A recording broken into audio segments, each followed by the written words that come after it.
So truth be told, I'm not really the biggest fan of the Gospel of John. It's too spectacular. And I was raised in too realist or serious of a household to be drawn to John's Gospel.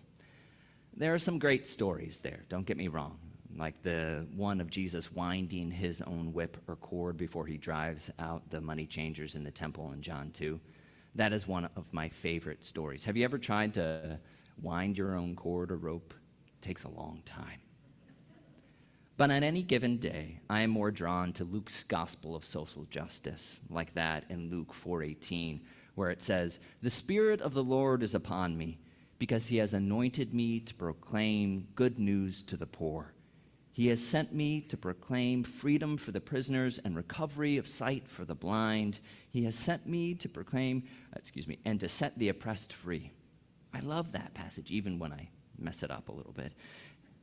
And I even asked my preacher for my ordination to take it up for his sermon. But also consider the understated mystery for the original ending of Mark in 16:8.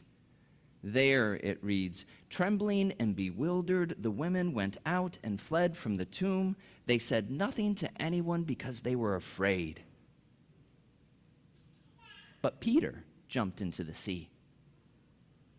There are seldom moments in our lives that summon such a response, moments of complete and utter clarity and commitment where we realize what is required of us and we are willing to do the work. We are all in, jumping into the sea. Nearly 10 years ago, in 2016, I gathered in D.C. with a group of interfaith organizers from across the country for 2 days of training by Marshall Gans on public narrative and storytelling for social change.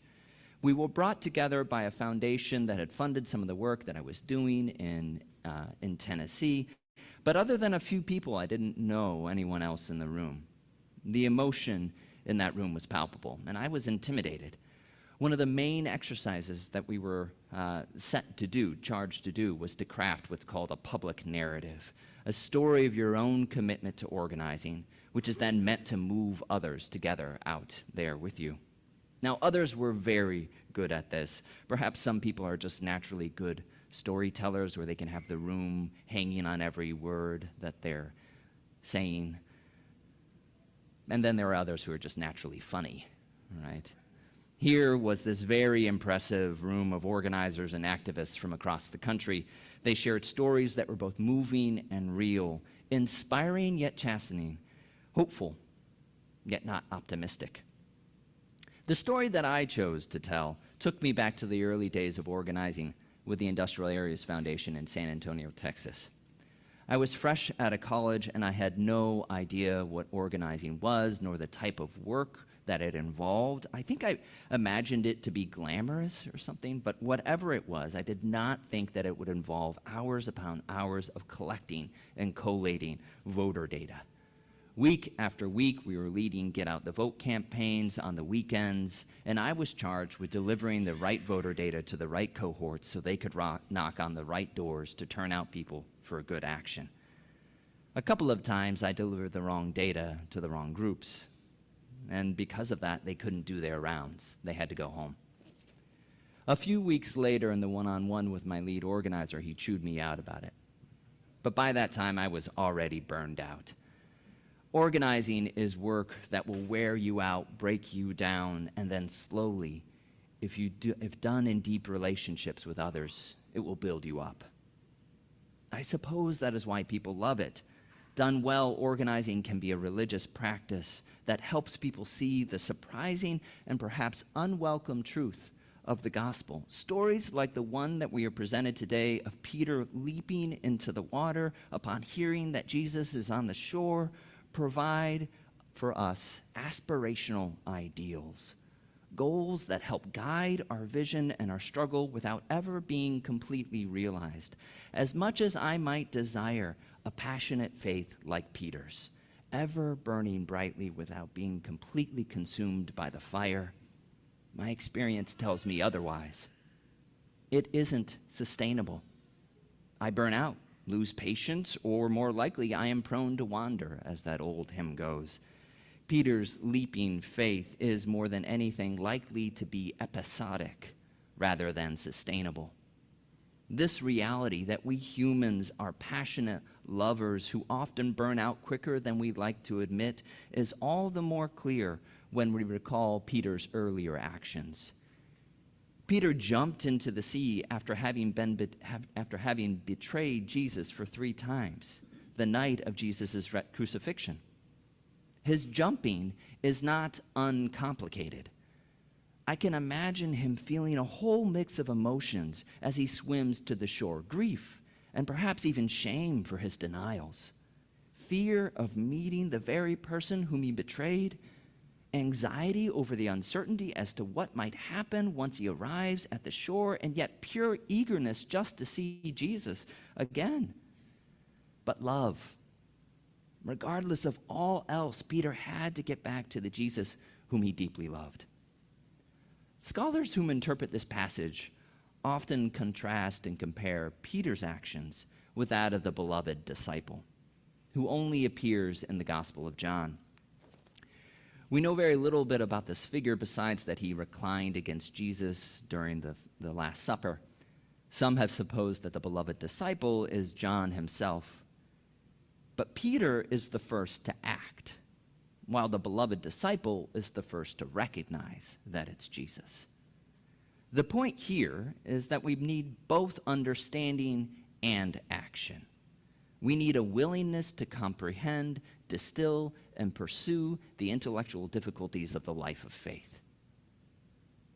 And sometimes we just need a willingness to jump in and live it.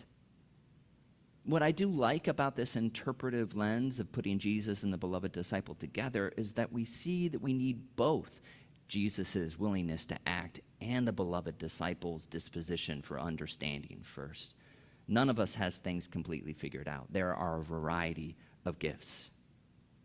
And yet still, I return to this text, and when I do, I'm stuck in this tension. I shared that story of failure, right, of delivering the wrong voter data with that room in 2016 because it forced me to reflect on how relationships of love sustain us, even in our hardest moments. After he leaped, Peter had to have been caught by love. What else would have got him that 100 yards to the shore? Nowadays, we are at the beginning of another Trump administration. The urgency to act is constant and perhaps manufactured. If every moment is a crisis moment, there won't be time for calculation, strategy, and base building, which is the slow and patient work of relational organizing. Organizers today can be both Peter's leaping into action and the more calculated and perhaps reserved beloved disciple who sees things clearly due to their clear analysis. Understanding and action, strategy and power. Christian faith is often popularly assumed to be reassuring, as if our faith lives are those that would constantly compel us to leap into the water. Christians are supposed to be constantly on fire with the love of God. I find things more complicated, and I think you do too. Christian faith is difficult and unsettling. At times, I am the Peter before he leaps into the water, the one who has gone astray, struggling to find my way back. And yet, Peter leaps. Christian inspiration is very real. And as a good Presbyterian, I do hold to the basic fundamental commitment of Christian grace, of God's first initiative. I'm so thankful for that theological insight, that faith itself is a gift of God, because it helps me see that my faith does not depend on my work.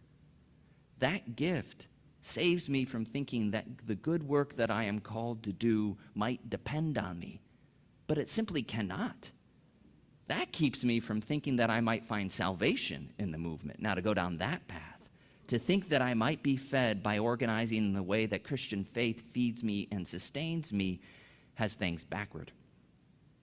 That's a fundamental mistake of goods, of trying to get out of politics something that it simply cannot give us. People organize to protect and fight for what they hold most dear. They do not love because of organizing. They organize because they love. This is perhaps why it is most important to hold the Gospels all together, to see Mark's mysterious silence in conversation and in coordination with Peter's leaping. Neither one is complete without the other. Both speak to the reality of faith. God is often hidden, humans silent.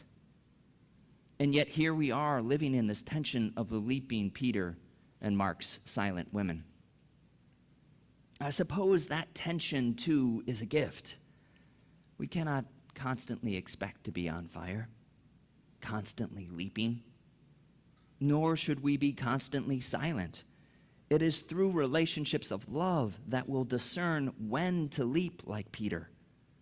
Relational organizing, organizing that puts people over program and fronts faith, gets the order of goods just right, and can instruct congregations today seeking to live more faithfully into the ethical call of the gospel. We need to worship, train, organize, and rest. We cannot expect organizing to give us everything, and we cannot expect to be constantly organizing. We'll burn out otherwise, or worse, attempt to ask the church to be something it's not. The gift of the church, the love that was not ours in the first place, changes us, moving us to ecstatic moments of leaping, and moves us still underneath even our silence. May it be so.